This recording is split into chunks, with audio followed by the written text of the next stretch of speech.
I started with foundation year because I was extremely confused about where to start. Do I really want to do this for the next 5, 10 years? Is the university worth in 2025? Welcome to AEN Talks, the podcast where ambition meets opportunities. Today, we will dive into what happens after graduation, From landing your first job to launching your own business. from turning your diploma into your next big move. So, let's talk about the career direction after graduation. We have plenty of students that graduated, they have finished their university, and it's even though the courses that they have studied are different, we get the same questions. I have finished my course, I have got a bachelor's degree or a master's degree. What's now? Plenty of them are lost, plenty of them are confused. What are the next steps? So we decided to dive in to see what can be the potential options. So let's discuss this. If you would be them, if you would be the students, and you would, let's say, graduate, what would be your plan? What would you think to do further? The most common question that I had back in the days from my colleagues and also from the students that I was recruiting is, I have the diploma, now what? So it's really hard to say and to have a guidance of what the first step should be. But I guess, first of all, you should find your passion.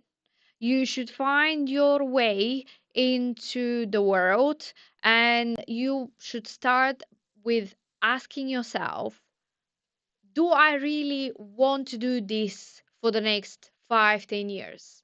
Am I in love with what I've studied? Do I want to practice this? This is the most important question at this point after graduating that you should ask yourself.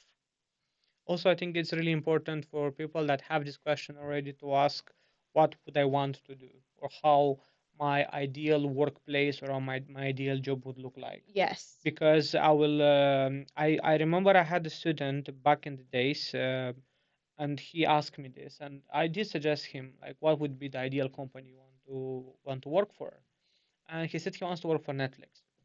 So ask him, is it because they're so popular? Is it because it's a Yeah. well-known brand, or is it because something else? And he said that in a nutshell, he doesn't mind what the company does.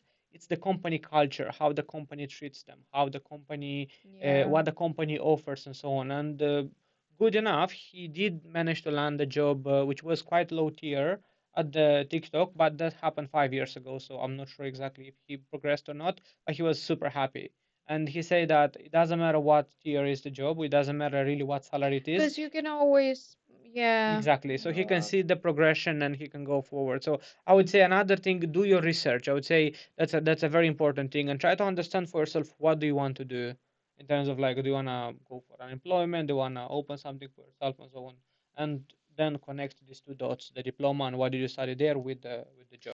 Next question, which is also something that we get asked very often, is the university worth in 2025? And before we discuss it, I would say from my point of view is that yes, it is worth it in 2025, and we're not saying it just as a marketing or recruiter officers that are working with the universities and so on. We're saying it as people that appreciate skill set more than anything else, and we can definitely say that there are plenty of courses worth pursuing, and they have a huge potential both employability wise and both business wise.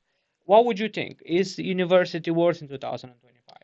I think loads of nowadays new students are wondering about this and thinking because they are courses that they can do for 6 months and they can gain even more experience rather than staying in campus for 4 years. And then obviously, the other issue that they're facing is the repayment of the loan. So I guess it's yes and no based on what the perspective is, based on what the student wants for their future, obviously. Because if you would like to have just the skills and work for someone, yes, a professional course might be the ideal for you for 6 months. Again, depends on what exactly you will be covering at this course. Because, for example, for graphic design, you can't cover everything in the 6 months course. So you can't definitely. You know what I would say about your example? I would say university is worth it, but it depends for what specifically. So when I started university, I was 18 years old, and I kind of knew that I have my heart set up for the IT. Yeah. So it was in the computer world. But the question is more specific, like what exactly is your heart relying on in the computer world? Is it AI? Is it engineering? Is it coding? Is it building the systems and so on? And previously, you said as well that in order to find a job, start with thinking what did you like in the university, said about the course. Yeah. So I did 4 years of university. I started with foundation year because I was extremely confused about where to start. So in my case, university helped me to understand these are the aspects of the computing world, the IT world. Yep, you have even criminology, you have even the coding part, you have the engineering part where you're building the systems, the robotics, you have AI and so on. But you might not like most of it and still loving IT. Does this mean that your degree is not worth it? I would say my personal example is that studying IT helped me to realize how much I love project management, but IT specifically.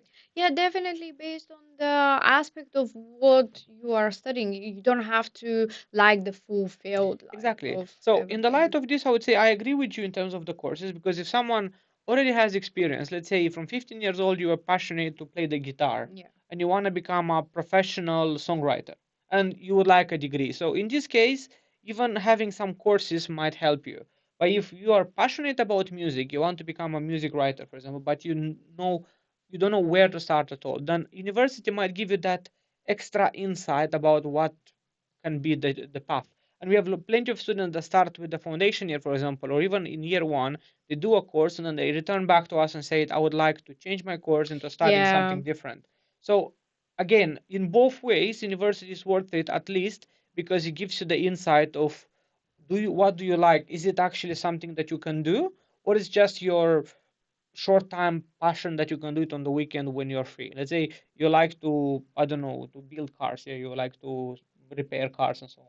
Is this something you can make a living and you make a career in the future, or is just something that you want to do on your personal level? Like I just want to change the cars and make them work and use them, and it's not something I want to do for life, and I want to focus on something else.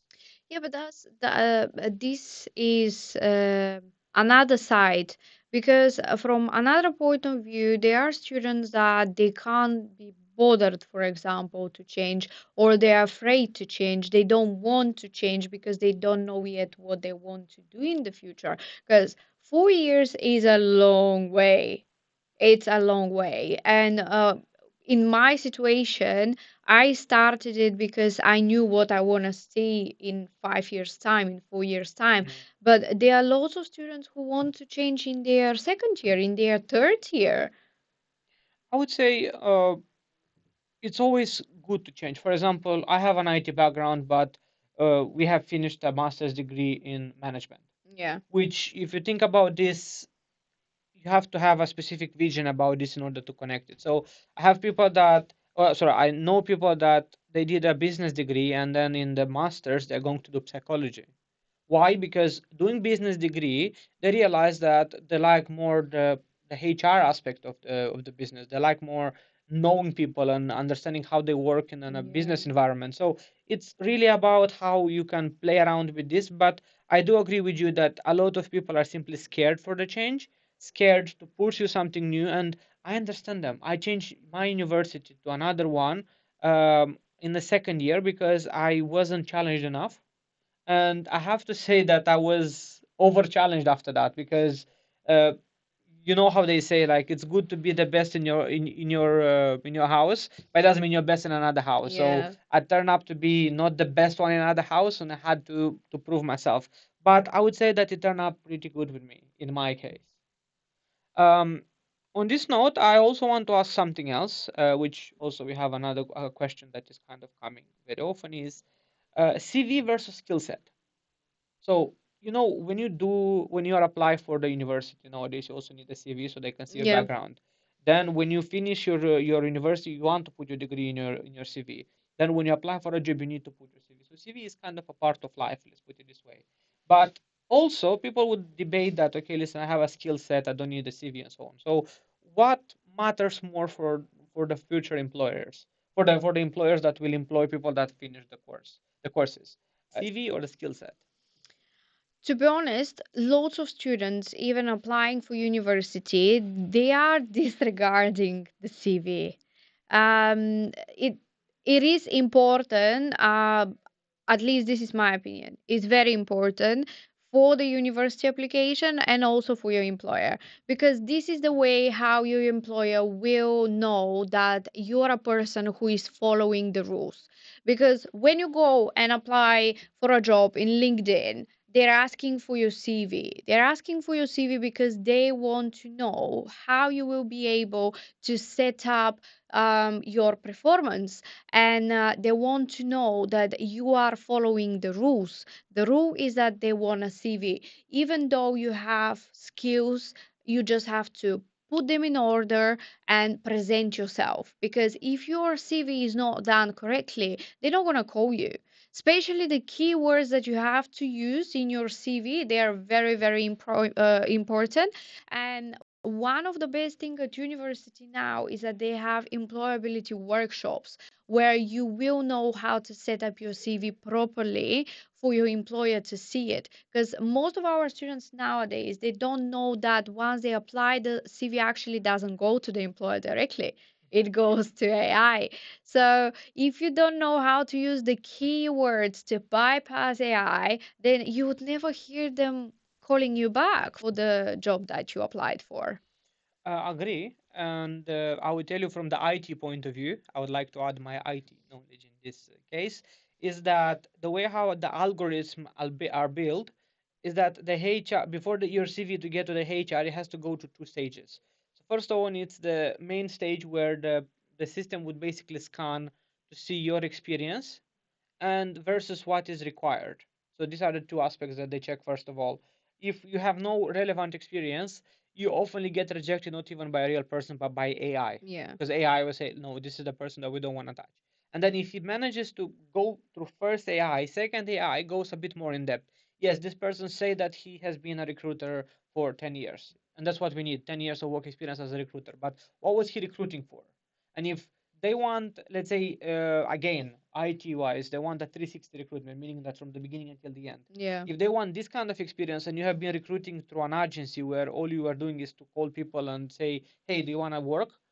Then again, AI No will even again reject admin you. job. Yeah. Yeah, So no AI even, will reject you. yeah. So there are stages that you have to follow. That's why if anyone is right now at the university and you have CV workshops, please attend them. They are more important than you think, because they're not going to teach you how to sit together with you and open the Word document and edit your CV. They will mainly teach you about what are the key aspects to mention or not to mention in a CV. For example, an employer is not really interested to know that every single day I was coming at 8 o'clock in the office and I was calling clients.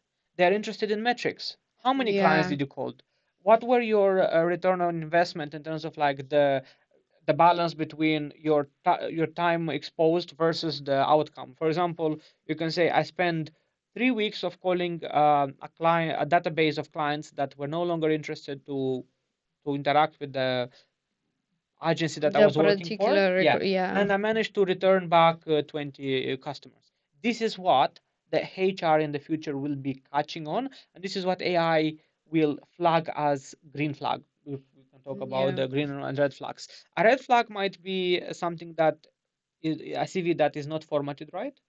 Uh, the no explanation of the The role, jobs yeah, of the role as well. this is what I was gonna say, because some people, they're doing their CVs just with the job title and with the length that they did it from this date to Yeah. that date. But you have to go through all the duties, all the daily tasks that you've been doing, because it's very important, as Peter said, is needs to be very clear for your future employer to know what your skills are. And obviously, after you go through the stages of the interview, you will they'll get to know you, so you will have time to explain more. But definitely, you have to put all the duties that you've had in on your daily basis. It's really important. And to answer the question that we got at the beginning in a nutshell, I would say both CV and skill set is important. But what is more important to understand is that if you apply for to work with us at Yeah. Academy Education Network, at any jobs that we have, which we do plenty of them, I will first of all take your CV, not because stick to the rules and I need the CV out of fun, but we don't know anyone who applies for us. Yeah, we don't know what kind of person. Maybe you're a good person, maybe you're a kind person, maybe you're a person that cannot cope with the stress, because every single job is a stress in a way or another. Maybe you're not good with the targets, because every single job has targets. Everything is about So targets. Yeah. CV will tell us, okay, this person in the past has done specific things. How can we implement this person into our project? Because we have various roles that we can fulfill, and we're looking for the right person. And in a nutshell, that's what every single employee looks like. They're looking for the right person. Yeah. Because if we need someone who has 10 years of recruitment, yeah, we just need, this is our requirement. Academy Education Definitely. Network needs 10 years of recruitment for someone. And Yeah. someone comes to us and say, hi, I would like to apply, but I have 5 years of recruitment. It's not going to be an instant no, but we'll always take a sit with this person and see, tell me your story. Tell me, what have you done so far? What happened? And then from this information we can get. And matter of fact, we actually offered jobs before, and they're still working with us. So people that have never specifically worked in this recruitment field, but they worked in a field that Closely that gave them a related, skill yeah. set that can be used. So to answer the question, skill set is more important than the CV, but the CV is the method of how you're going to demonstrate your skill set. If you go on a construction site and you want to be an architect, you have to show what have you done before, which would be a Yeah. portfolio with the CV. If you say that I used to be a lead project manager somewhere, okay, show me your projects, show me what did you do, show me your numbers. If you said I used to be a portfolio manager or a Yeah. business manager somewhere, okay, show me what you do. You're a coder, you like to code websites, show me your work, show me what websites did you do. Again, it's all about showing your skills through your CV. So CV, it's an instrument, it's a tool that you are using to show relevant people what can you Well, do, what is yeah. your skill set. Next aspect that we can discuss is getting your first job. One of the first questions that comes to my mind when it comes to getting a first job is a question that we get from plenty of our students is how to get hired if I don't have any experience, how to get into the job market if there are certain requirements that I might not be eligible of. Do I Yeah. need to do something, or is there something that I need to do extra in terms of the qualification to be eligible for this? There are still recruiters that will accept you without any work experience, as long as you show them your portfolio, your grades during your university years, regarding the assignments that you've done. But obviously, it's really good for you to have internships or voluntary work that would help your CV and your future employer also to decide to hire you or not. But also, there are students out there that they really want to focus on their studies and they don't have the opportunity to go and work. So as long as you guys create your portfolio of the things that you've done, that should be fine. And also, I would say to everyone who is already graduating or graduated or will graduate that are or not now in the university, do not underestimate the power of alumni network. Yes. People that have already studied in university and they have a specific love or they're fond of the university, they can help you. They might have opportunities. The alumni network has also access to certain jobs that are only relevant to the specific university. For example, when I was studying at University of Greenwich, Goldman Sachs, people who are in the finance, they know them better. They're investment company and the hedge fund company as well. They used to come and do a kind of a hackathon. Basically, it's a Yeah. challenge for an hour or two, or even more. I might be wrong, so I'm sorry if I'm getting it wrong. But they were basically giving you a challenge. Everyone was eligible as long as you're a student, or even if you graduated, you can still come. And you do these challenges, and if they like the way how you act, it doesn't matter if you finish the challenge or you actually got it right or not. They want to see your thinking process and so on. I know cases from even my course in IT, the people that were invited to be a part of their investment network. They were working on an investment AI program that can predict Yeah. certain aspects. And two of my colleagues, they got the internship. I was not going to this kind of events, but because I didn't have enough faith in this kind of events, I was thinking it's maybe only for the chosen ones, or for people that are skillful particularly. But this is a mistake. This Exactly. is a big mistake because at my university, I'm sure that 70% of the people that I graduate with, they're not using the alumni network. They're not using the CMI certificates that we gain. And no one is using the network because they didn't spend enough time at university to find out that this is actually available for people who graduated, even Canvas. So remember the assignment that we were doing for the master degree. Yeah. So we were writing our dissertation for master, and I wanted to go back to my lectures from undergraduate to see how exactly I set up my previous dissertation because I wanted to structure it in a way that will be obviously improved for master degree, but I will know where to start from and so on. So we still have access to that. We have access to the lectures, to the seminars, so you can always go back. Also, that also helped me for the preparation classes, Yeah. because in the preparation classes, for students who are applying for creative courses or software engineering, electrical engineering, their interview it's completely different than the interview of business, for Yeah. example. So those skills from my undergraduate helped me to prepare the classes for those students who will go and pass the interview and start university. So I'm sure that lots of students they are not using their alumni networks. Speaking about not using, it's actually one of the next questions that we wanted to discuss. I heard loads of students, even in my class, saying that there is definitely a hidden market of jobs. There is something that we don't know that we are not aware of. So I think we will discuss now about the hidden market and so on, because there isn't one, but there is there is a way. There is always a way. Um, the main thing that you should understand is that you need to make sure that you give your 100%. You do your research, you do 100% of research. You're being given some kind of benefits, some of your alumni network benefits, discounts, opportunities, openings. Use them. This is how people are getting the jobs. This is how people are getting one step ahead of everyone else, and this is how others are saying that, oh, they're in a hidden network of this. When it comes to hidden network, I think the idea is pretty much simple.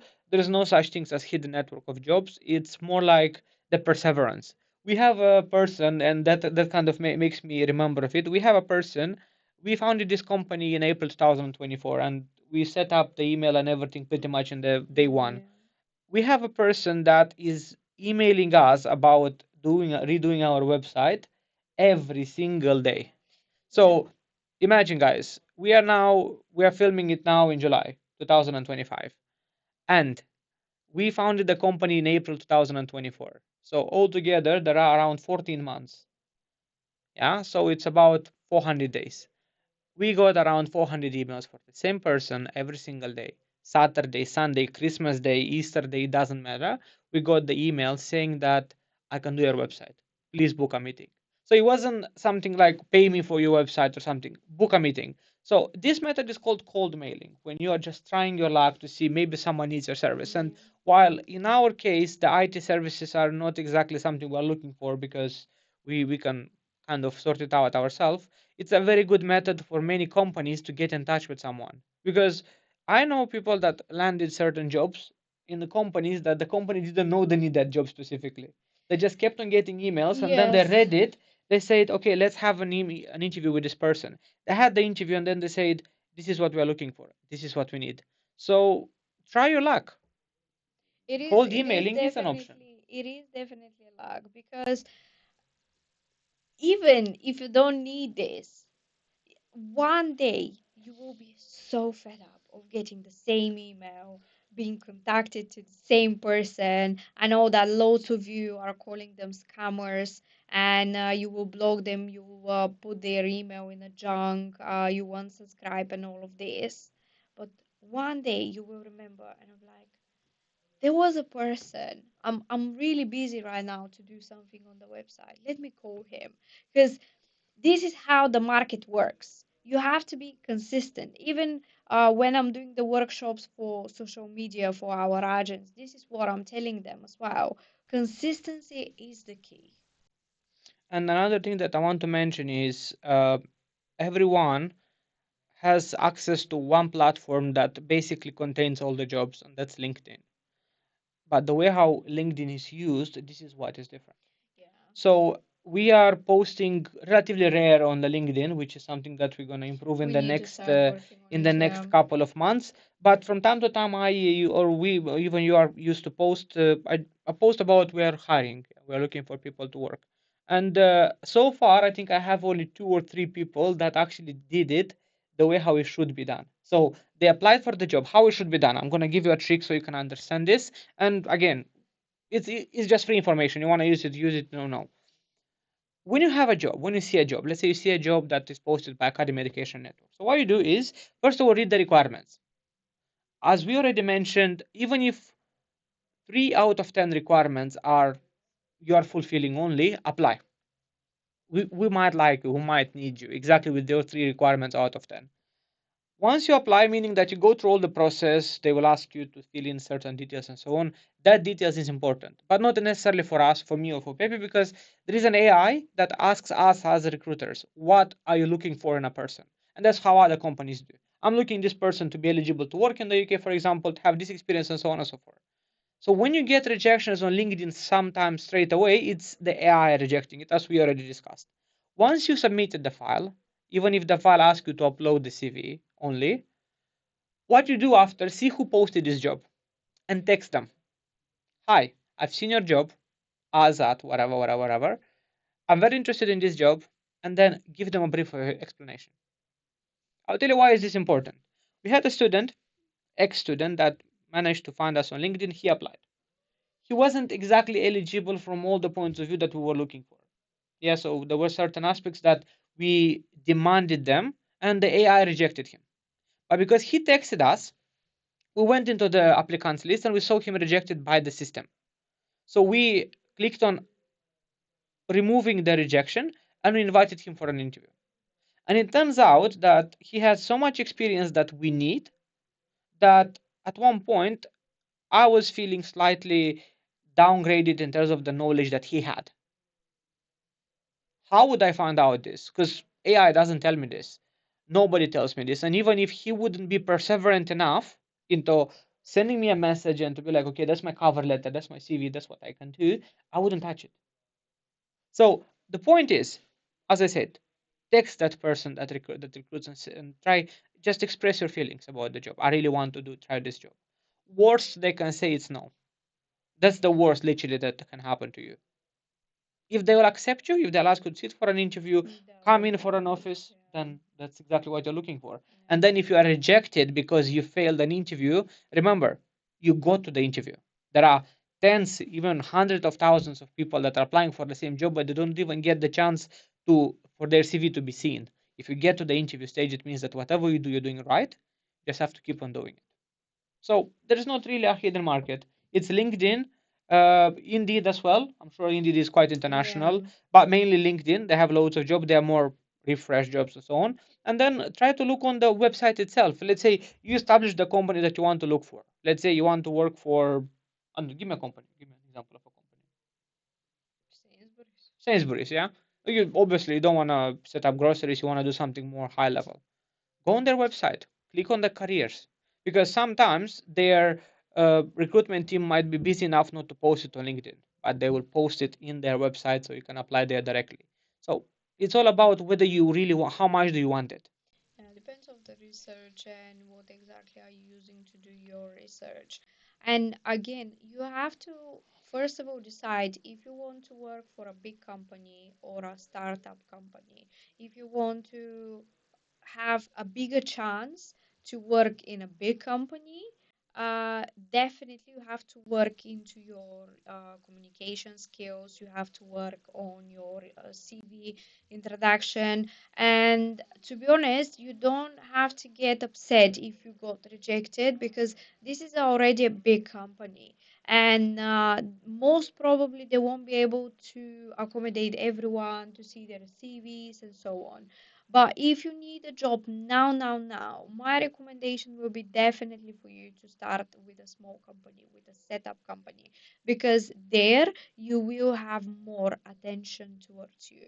You will find out very quickly if you are eligible for a job or where can you start, what is the process, and so on, because the company is just small, just set up, they will have enough time to look after you, especially if you are a graduate without any work experience. Yeah, and for example, about the big companies, in 2021, if I'm not wrong, I have applied for a Fortune 500 company in USA. I can't disclose the name of the company because that was some clauses that I have signed. But the idea is that I had zero hopes for that company because whenever you apply for a big company and for a company a job in a big company, you always have these things like, oh, I'm not gonna go through for sure. And there were four stages. So it was the CV stage, then the initial discussion, then the assessment, and then the actual interview. I failed in the last minute of the interview. So the interview was 45 minutes, and I failed in the minute 44 or something. But again, that's enough of the side news. Sad news, because what I realized is that I failed because I wouldn't have been ready for the job anyways. Because that job required loads of skills that I was just developing. But what it taught me is that okay, whatever I'm doing is correct because I'm getting results. That's number one. Number two is from this interview I realized that I'm not okay with these skills, which I need to work on. But I have other skills that they were impressed by, and I failed because I didn't pay attention maybe to this or I didn't understand that, which I need to work on. So you're building yourself slowly, slowly. Think of you as a sculpture that at the beginning is just a stone, and you want to have uh, that great sculpture of Zeus and other or many other sculptures that are there. In order to get to the face of Zeus, to be the Zeus of the job Yeah. seeker, or to get the job that you want, you have to sculpture yourself. Yeah. First of all, you start with your support. Then after you start with every single bit of your job until you like what you do. So the whole idea of this is that keep trying. Regardless, it's a big company, it's a small company, it's a startup, it's an internship, it's something that pays you or not. In the end, it will pay you. What do you want? Do you want to be paid now a lot and then after to literally not know where are you and why are you doing this? Or you want to be paid slowly, slowly, slowly, and then understanding or when looking back, you would be more than happy with your journey. Choice is Yeah, yours. it's definitely a learning curve that you have to go through. And obviously, for those of you who don't want to work for anyone, they want to do something for themselves, of course, this is a perfect idea, to be honest. Following the example, of this is what we did. Definitely not straight after university. But again, if you want to have your own business after graduating, this is a good option as well, as long as you know what exactly you want to do. And when it comes to what to do, I would tell you something that I might be wrong, but I'm sure that Steve Jobs said that you all you have to do in this world is to steal as much as you can. But not still physically, it's still more like ideas wise. knowledge Because wise. if you think about this, most of the stuff that you want to do in terms of the business wise has already been Being inventing, established, it's already yeah. been established. So to understand what do you want to do, it doesn't necessarily mean that you have to do something that everyone does. For example, this is what stopped me to open an agency, and open agency probably 4, maybe 5 years later than I was supposed to. Simply because my initial idea was this kind of agency, a lot of people have it already. Why do I need to open it now? And do I regret opening it now? No, because maybe at that time I would have had other challenges. But this is what stopped me initially. That oh, Yeah. many other people are doing it. And one of the first things that you should think about is so what? Yeah, a lot of other people have it exactly like you. But are they doing it the way how you want to do it? Are they gonna work as much as you're gonna work? Are they gonna implement things that you want to implement? This is the Yeah, key idea how of you it. actually you stand up from all of those people that have agencies. But you were right. Remember what you told me. Like there is always a right time for everything. Yeah, definitely. Because definitely opening the agency wasn't our first idea to both of us when we graduated. Wouldn't break top 10 to be honest. When I graduated, I had completely different things in my head, but obviously there is a right time for everything, and having the skills working in this field for such a long time, you kind of have different ideas and different view of what exactly needs to be done and the way how you want to do it. So this is very important for you to have your own opinion. It doesn't matter if another 10 friends of yours have the same business. You have to stand out of the crowd with something that you're very good at. No one will be able to steal this from you. And also, what I would like to suggest everyone who starts a business, again, you don't need to listen to me first of all. Yeah, I mean, I'm not a genius or something, but again, while you're at this podcast, you might as well just enjoy this idea. Um, Try to consider your every single step and what to do if something doesn't go well, because I would say rule number one of business is that whatever you plant, forget about it, For because nothing is gonna work the yes, way how you want. Because exactly. it's like you're trying to swim, yeah, on the land you know how to move your hands and how to move your hips and so on in order to swim. When you get into the water, for some reason, things are not going as it says. As Or let's yeah. say if you are in a swimming pool, if you know how to swim in the swimming pool, it's not the same like in the sea. So what I'm saying is like consider it. I consider every single move. We kind of calculated the moves up to the next 5 years in a way or another, even though after we calculated at the very beginning our Yeah. next 5 years, what we're gonna do in the first month, second, third, and so on, because that's how usually a business does. She did business, so don't blame me. She told me that that's how we do it. And It's called business plan. okay, that's absolutely You fine. need to have That's a fine. business plan So for everything. you need to have a business. Action plan I as agree with well. you, but 2 months passed, and at one point we had certain issues coming one after another, and we're looking at our business plan that we created, and we're like, Where did we discuss this kind of issue?" Well, Because we yeah, didn't but this discuss the doesn't mean issues. that the business plan didn't work. It's still ongoing and it's working. It's just there are certain things that we didn't add on because we didn't know that we will need this. True. That's what I'm saying. So all I'm saying with this, I'm not saying that oh you shouldn't have a plan or you should have a plan specifically. I would say mostly try to anticipate what can go right or wrong, and don't get upset if it doesn't happen or if let's say you anticipate wrong or something. It's just that's what having a business is. It's like taking care of a baby. Yeah, baby just got born. You're the only one that takes care of this. What a baby can do, anything. Baby can go and check the plugs. It can fall from the bed, or you can stay on the bed, or you can eat, or you can stop eating, and so on. So treat a business. I would say I think the best analogy would be, at least in my opinion, would be treat it as a baby. Your baby will grow. Your baby will definitely go to school one day. Will make you happy with the marks and everything. But until then, this baby needs to be taught how to eat, how to walk, how to breathe properly, how to run, how to get in certain situation and how to get out of them and so on. So that's what a business is about. I would say that for me, business is sacrifice. You would definitely have to sacrifice your time with your friends, going out. it will be the last thing that you would want to do. Spending money for things that you don't need right now, it's definitely something that you have to sacrifice. um, Doing things that they can wait until you set up everything that it should be ready, this is another thing that you have to think. So sacrificing your time now, it's the best thing that you can do to set up your business properly, especially when you are doing a business with your partner. Because we did sacrifice a lot of our time as a couple for us to work with business, like as a business partners, because it's completely different thing. You being a couple and you being business partners is a completely different thing. It has nothing to do with your relationship. You have to know how to separate your relationship with your business needs, because if you are not agree in business, it doesn't mean that this needs to affect your relationship, and the other way around. You don't have to agree with someone for a business risk, for example, just because you are in a relationship with this person. And this counts with the family as well. Like Okay.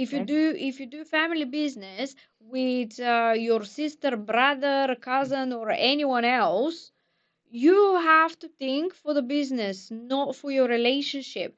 Think about how this will be profitable for the business, how this will help your business to grow, not how not to break the relationship with a certain person.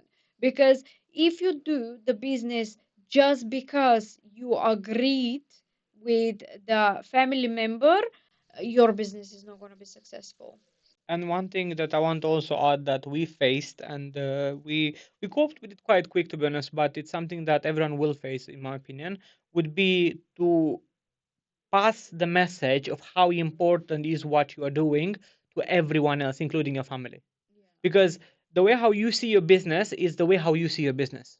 You see your business as something that you're willing to dedicate your life for, that you're willing to live for and to go forward with. But nobody else will see it this way. And that's frustrating. So I would say the faster you will go over it, the better it is going to be for everyone. And of course, it is also important to know what kind of business are you doing in terms of like why are you doing this, because doing it only for the money will only last you as long as you have money, and statistically speaking businesses start having money after 2 maybe 3 years. Yeah, So at the definitely. beginning you will feel like, oh, I'm investing money, I'm paying the staff, I'm paying for the services, I'm paying for the tech if I need it, and then what am I getting from this? What you're gonna get from this is the money. You will get the money that you want if it's a good idea, but it's on a longer run. So think about this and make sure that it is the scope you're doing Yeah, it. It's more than just money. So just to summarize, it's about the future. yeah, Yeah. think about something about the future, but also related to your course. Even though I wouldn't say that university necessarily has to have a direct impact into your work. Let's say you can study psychology and you can open, I don't know, a logistics company.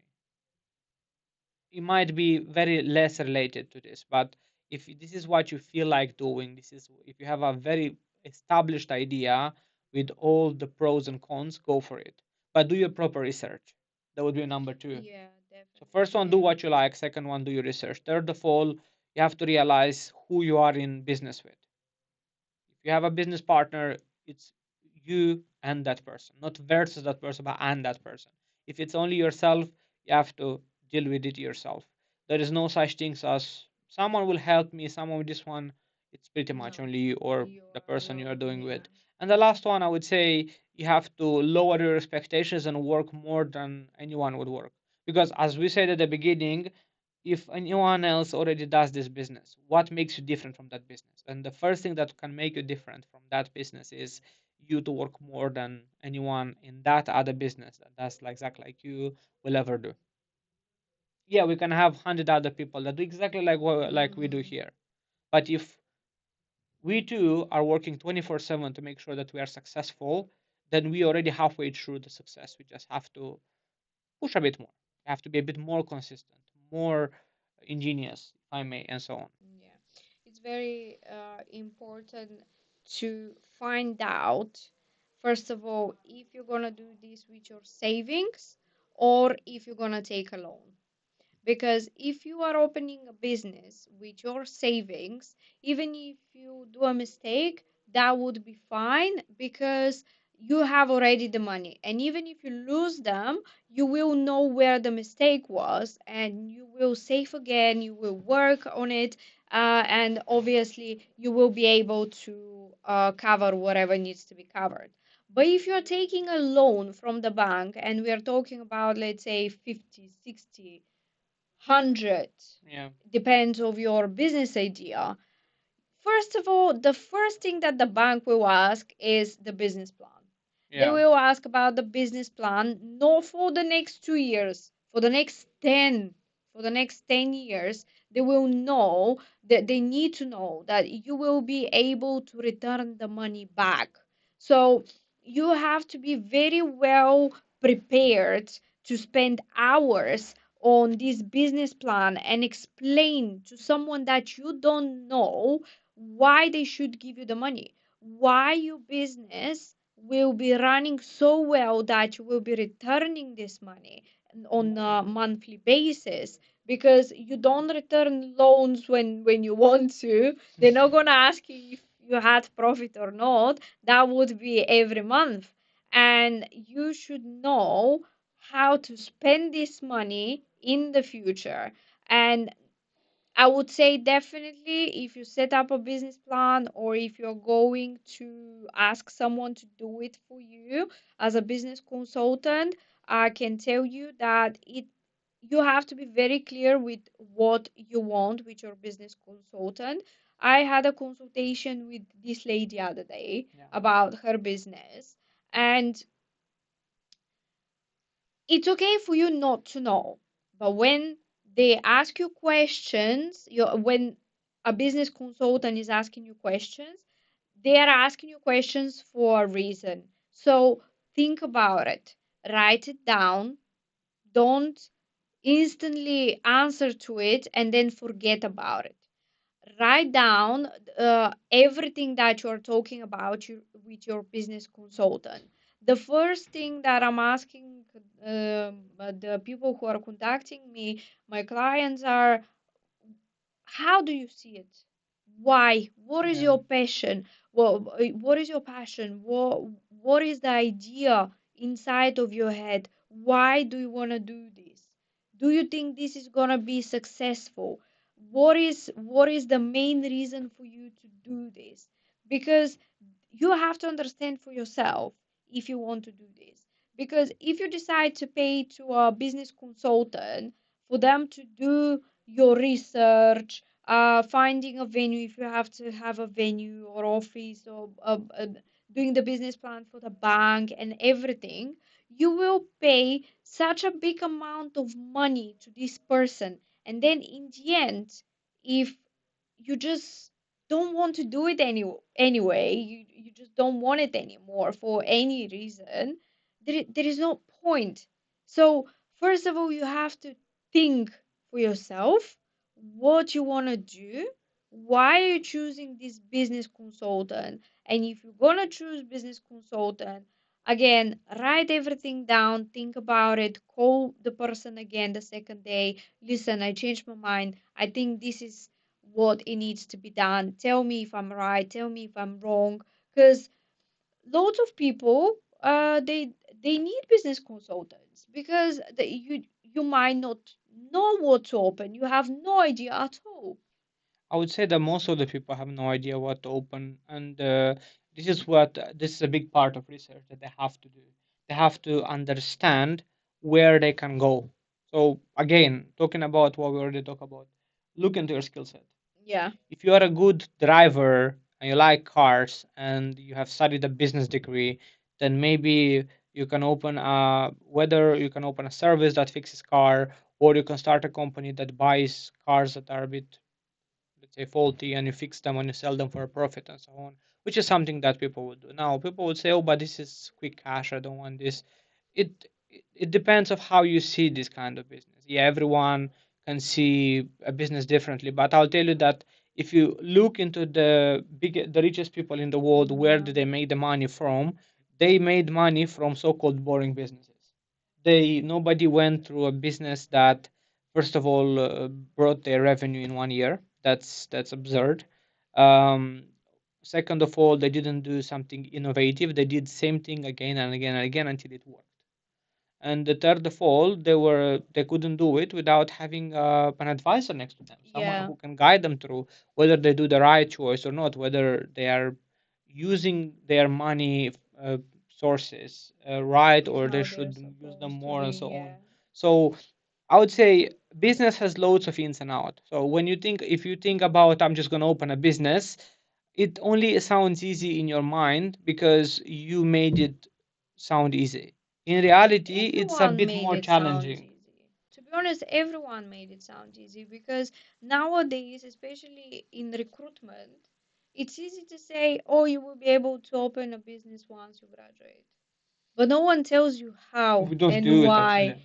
So it they have to realize for themselves that it's not easy. It's not easy to be a business owner, to do it yourself. It's not it it's not how it looks like. People are making it look like easy, but it's not easy. The struggle, it's big. And definitely the research that you have to do, the documentation, the certificates, everything that you have to do step by step, it takes time. We are still setting up our business for lots of things that we still have to do. And there is never time. There is never enough time. And yeah, I mean, and besides that, talking about what other businesses are advertising, so called, I would question one thing. If they made it sound that easy, why does it sound so easy? Because one thing that they're teaching you in IT, for example, in the course, and it's more specifically at the math lessons, it says if you have a complicated equation and you are solving it really quick, you're doing it wrong. So the idea is that if you know, let's say, if you have to do something, uh, let's say a big business operation or just opening a business, which is a huge thing to do, why is it that easy? Because if it's easy, it's not like I want to complicate my life, but I would stay away from it if it's easy. Simply because where it's easy, there's loads of shortcuts that it might sound easy right now to take them because you want to have a quick profit or you want to have a quick success. But think about how this will affect you in the long run. And these I am also trying to bring an analogy with the people that choose the courses. Because we have people that are coming and they said, I want to open a business in the future, I want to study business. We're telling them, but how about you going into a course related to that? For example, Yeah. if you want to open a logistics company, why don't you do supply chain management? This is something related to logistics. No, I want to do business. Why? I want to do business. So again, they are coming from agencies, from companies that have been selling their dream of getting a company in the wrong way. Because the way how it sell is that you're gonna finish the course and literally the business will wait for you there next day. But no one is teaching you. The lectures in business, it's not, listen, this is how you should open a business. Go to this gov.uk website, click in there, and then you have an open LTD company. This is not how it works. It's definitely not how it works. It's very complicated, and this is what people don't understand. That's why I was saying earlier when people was talking that we don't do this. More than this, we have people that are coming and are saying, I want to open a business, and because it's a part of doing our due diligence with the student, we are actually having the discussion with them. And obviously we're not career advisors, we can't tell them how to do it specifically, but we are telling them that, are you sure you want to study this course? Because we don't think your motivation is where it is. Because think about this from another point of view. You are a student, you know, you have the wrong motivation because someone sold you a dream of opening a business even though you have no clue about this, but they're telling you go to this course, the business course. That's what they will teach you, and you're going to be able to open a business, and you do 4 years of this. And there is a Yeah. difference between your expectations and what the course will give you. And after 4 years you are waking up on a Monday, on a Tuesday, on a Friday, on a Sunday, Your diploma sits somewhere on the frame. Your family is happy for you. You have a degree.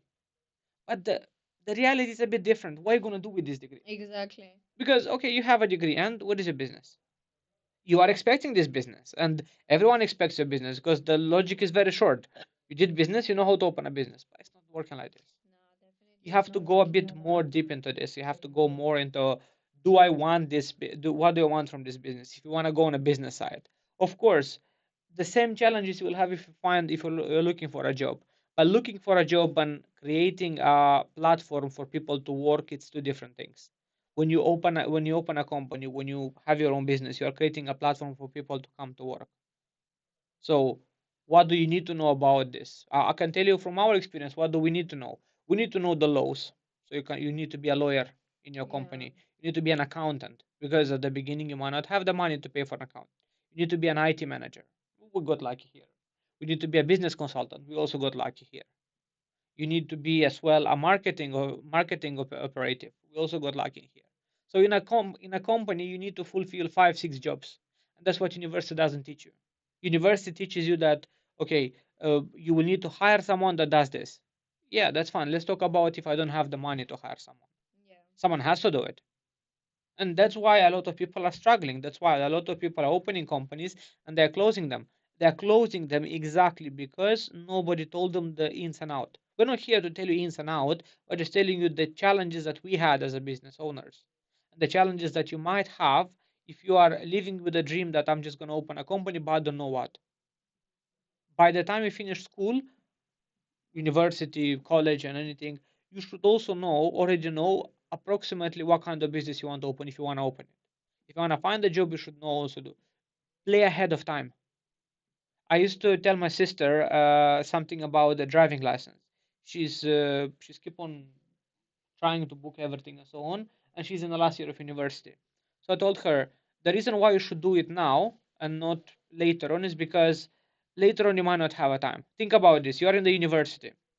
While you're in the university, you might get time 1 hour, 2 hours, 3 hours even break to talk to your teacher, to your colleagues, to anyone that are related to business. For example, if you do business course, they are paid to be there.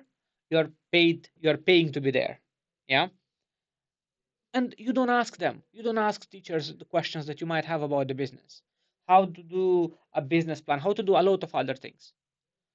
And then you finish school and you want to open a business. And then you are learning the same things, but at the expense of your own time. Because as I said, when you're in the university, people that are in the university that can help you, teachers and others, they're paid to be there. They're paid to help you. But when you're getting out of the university, if you start thinking and processing all this, you are paying from your own time. So same thing with my sister with her driving license. I told her, if she has time now, do a driving license now. If later on might not be enough, you might not have enough time. You might be too busy in so many places that you won't have enough time to do it. That's all. So another thing that people underestimate in their course, I would say it's the time that they have in there. Because you might think, oh, I need to be in the university, I need to spend so much time. I used to do my assignment in the tube, the underground. I used to open my laptop and I used to work on this because I was valuing more my time versus other time that I have to do other tasks, and I was trying to multitask it. I had colleagues that are now working in quite good positions as IT consultants or even developers, and they were so-called the nightmare of the teachers because they were always with the teacher, always asking questions, always trying to find a solution for them, and that This is helped them how in it the needs future. to be. This is how exactly needs to be because the teachers are there for you. And I heard lots of students complaining, or my teacher didn't explain me well. Go and ask. Yeah, because you didn't ask them. That's Yes, why. go, ask, interact. There are workshops, there are after office hours. There are lots of things that you can use at university that you weren't in the lecture to listen to. And also another thing that I saw in our students is that they are going to university with a group of people, with friends. Yeah, or family members. Yes, if one of them, only one of them, says, "Listen, I'm bored. I want to go to a coffee. Let's go. Let's keep this lecture." They'll go.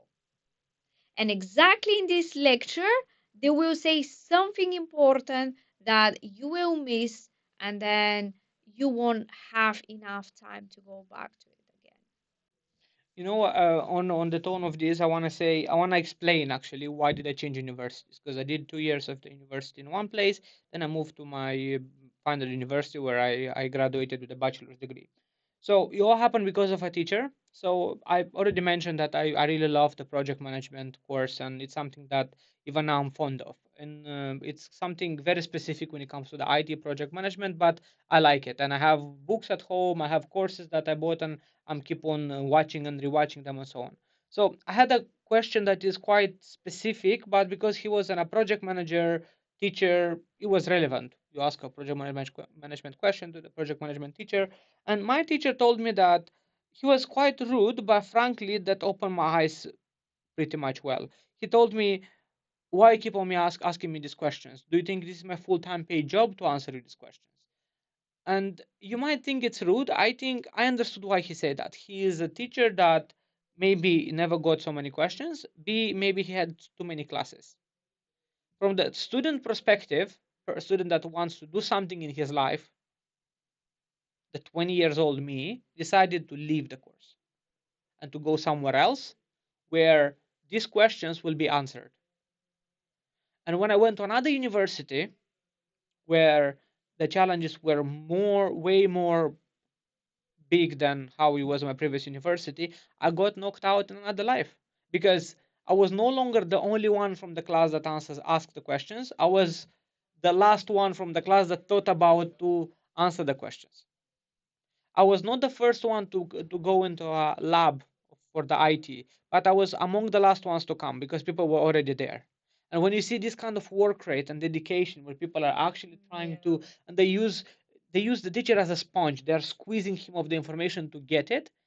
This is how your mentality changes too. This is how you suddenly understand that this is why I'm here. I'm here to get something. Yeah, but again, it depends of the university because our universities they were 3 to 5 days. True. There are universities with flexible timetables that there is only one day, and the rest is self-study. So it's very important for the student to have time management and to use this self-study. True. Yeah, because we are very often hearing one specific thing saying that, oh, I'm not going to a big university or to a very famous university, and that's why my degree is less worthy than other. No. That's completely wrong. To be honest, that's completely wrong because you are not studying anything different than people at universities that have a ranking specifically. Well, there are extra modules, There are extra modules, obviously. but if you think about this, you can't explain it how people that are coming from different universities they also manage to be successful. No, yeah, definitely. Like the core module, the core information, it is there. It's just the extra workshops and seminars that we had is explaining and expanding. But obviously, if the student is interested, they can do this themselves in Yeah, I self-study mean that's process. exactly what I'm trying to say. It's about how much time did you spend to the university. I know you might think, Mhm. why do you have these courses that are flexible if they are not considered that good? No, no, no. Don't get us wrong. We are choosing our university that we're gonna work with extremely careful, extremely careful. Like we had universities that are looking for us, and we are trying to hesitate to work simply because we don't have the full understanding of how the student will gain the information and Yeah. everything. But we are trying to make sure that any course that we are suggesting to our students will be a course that they will be able to do something with it, to gain something from it. Whether it's a business course in a university, whether it's only one day per week or weekends, or it's a course where it's 4 days. The idea of all this stays a bit underneath. How much do you want to get from this course? Because we have universities where the students are spending a lot of time in their self-study, and people are managing to get a lot of information, that they are extremely educated, and they would be able to go at any university they want in the world. Versus there are people that are in big universities, in good universities, and they might be less interested of the course itself. So Yeah. it's a very, I would say it's a balanced world, but in the meantime, when it comes to comparison, it's not the right thing to compare. It's not the right aspect to compare of university has less days, then the attention of teachers is less, and so Yeah, on. definitely. You have access to all of this anyways. No, the schedule of studying, the timetable is not the right thing to compare from university to university, because it's just because an institution wants to give you flexibility doesn't mean that the self-study model and everything that they've created in the student support system, it's not enough. It is enough, and I've seen it to all our business partners that we have.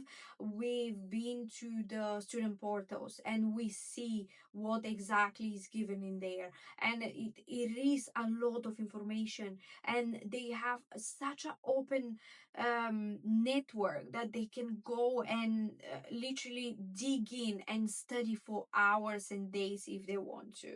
It's completely depending on what the student wants, and it's easy for business graduate to open a business. But what if you graduate engineering, or if you graduate psychology or finance, for example? You still can open a business, as long as you want to do it. For example, if they graduated in engineering, as you earlier said, they can work with cars, they can work in IT sectors as well. They can open a business with repairing Anything, to be honest. parts. It's business and university should not be connected just To a by the business fact. course. Yeah, so let's say you should not connect it this way directly, like, oh, I studied health and social care, I need to do something related to health and social care. It should be, as we said, it should be entirely related to what your preferences are. Because if you want my opinion, and it's maybe it's a biased opinion, maybe it's a wrong opinion. If you mind, but it's an opinion at the end of the day, it can be wrong or right. University should not, first of all, give you any knowledge. University is giving you, first of all and foremost, is giving you the ability to question everything and the ability to research. Yeah. Why question? Let's start with why questioning. If you question everything, then you in the end will find what's right and what's wrong for you. Because of the curiosity that Yeah, you have. be curious. Yeah. Number one. And number two, know how to research. There is, as we already said, there is whatever business idea you have, somebody already did it. Somebody already did your mistakes that you will do in the future. Somebody already did the money that you will do in the future. Somebody already did the employment that you're gonna do in the future. Learn from this. Learn from these mistakes. Learn how not to give up. Learn how to give up when you need to give up, and so on. This is what university is teaching you. And the question is not even about teaching or not teaching. It's about what you want to get from this course. And what I will suggest everyone now at the end of this podcast is, to those who are in the university, this is what you should get at least from the course: the ability to be curious and the ability to do the research. Everything else will come to you. And with this, the time has come. Don't forget to like, share, and subscribe. Send us your questions if you want us to discuss anything specific, and we'll see you soon. Bye Bye. bye.